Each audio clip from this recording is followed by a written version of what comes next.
نتحكى عن الاعمال اللي تكلمنا عنها في احدى الفقرات، بانك انت منتشر في الاردن، منتشر في المغرب، منتشر في بلاد المغرب العربي، ولكن مو منتشر تقريبا بالكويت نفس هذا الانتشار اللي انت ماخذه.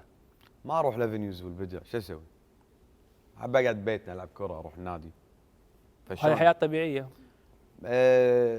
يعني شلون انت، شنو الهدف؟ انت قلت اذا رحت المغرب انا. هو الانتشار بشنو؟ ان انا اطلع في اكبر بقعه. صح. اذا انا وصلت لين المغرب اخر الوطن العربي، وصلت لين الاردن اخر الوطن العربي من فوق. زين، انتشارك ما كان نفس هذا الانتشار في الكويت؟ في الكويت تقصد يعني؟ انت تقول الجمهور هناك يصور معاك وواقف معاك ويمشي وياك ومغطي الشارع. لا حتى هني الحمد لله. بس احنا عندنا هني الجمهور الكويتي شوي هم النجوم مو الممثلين. يعني الجمهور الكويتي يصور وياك يعني يمكن يبي يصور بتليفونك، يعني يوقف يمك ويقول لك صور بتليفونك، زي ما ابي الصوره. يعني الجمهور شويه هني هو النجوم، مو يعني جمهور يحب يشوفنا بالتلفزيون يستحي يخجل.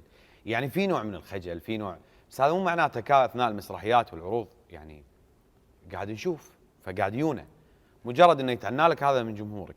اما المساله انه يصور او ما يصور يمكن تحكم عادات، تحكم تقاليد، يمكن خجل، يمكن حياء، مو معناته ان الجمهور ما يحبك. كان منتجين في المغرب قاعد ينادونك، في الاردن قاعد ينادونك، في اعمال عربيه يمكن قاعد ينادونك. في الكويت كان المفروض يكون اكثر من كذي.